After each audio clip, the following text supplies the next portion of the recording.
Sir, my name's Stuart. I'm a paramedic. What's bothering you today? Oh, my chest. I'm gonna listen to you breathe real quick. I'm gonna have you chew these up, they dissolve.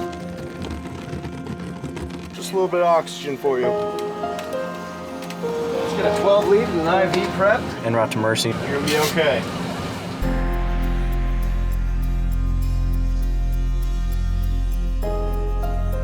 Having done this profession for 38 years, you see a lot of tragedy.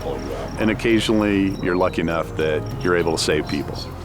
A lot of the stresses for paramedics and EMTs in this profession revolves around the fact that you're serving a community. In the urban environment, it's volume. In a small town like this, you know everybody and the calls that you run.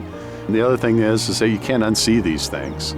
It's not just what you see, but it's what you smell, it's what you hear. If people are not managing their stress correctly, it's going to lead to burnout. It's going to lead to bad behavior. Because we didn't have it last year because of COVID. A call that sticks with me is a call that occurred early one morning.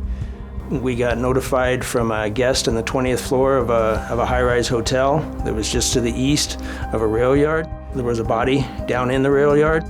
As we went out there, we found the body of a young girl who was nude and hogtied, had been shot in the back of the head. My partner at the time was a brand new EMT. I think it was his first GSW, first traumatic cardiac arrest. Yeah, it was a lot of firsts for him. He carried the baggage with him for a long time, I know, because we would talk about it. I've certainly had PTS. I wouldn't say I've ever had it. You definitely see things that most people don't see. I started training in November of 2017 with emergency responder trauma counselors, and so I've been the team leader for our peer support program. Peer-to-peer support can be a really effective tool to help individuals empathize with their situations. That peer support member can just be there for them, and that in itself, without giving advice or anything, could just be helpful for them to cope with whatever they've been through.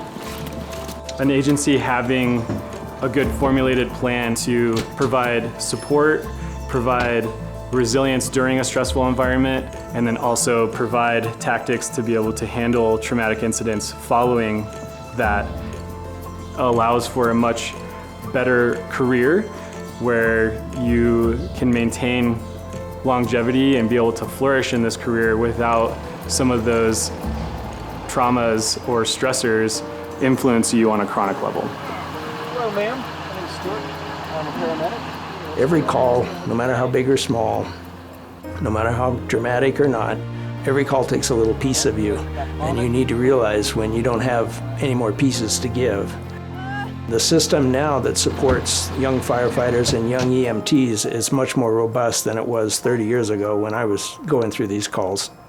Up on three. The biggest thing is people still need to recognize when they're stressed. If you're entering into this profession, it's really a servant leadership role that you're fulfilling. And I think after years of doing this, you look back and you say there's hundreds of people that you changed their outcome for their lives. Is there a person that was a good father, a good mother? Was there a person that went on to help other people become a nurse or a doctor?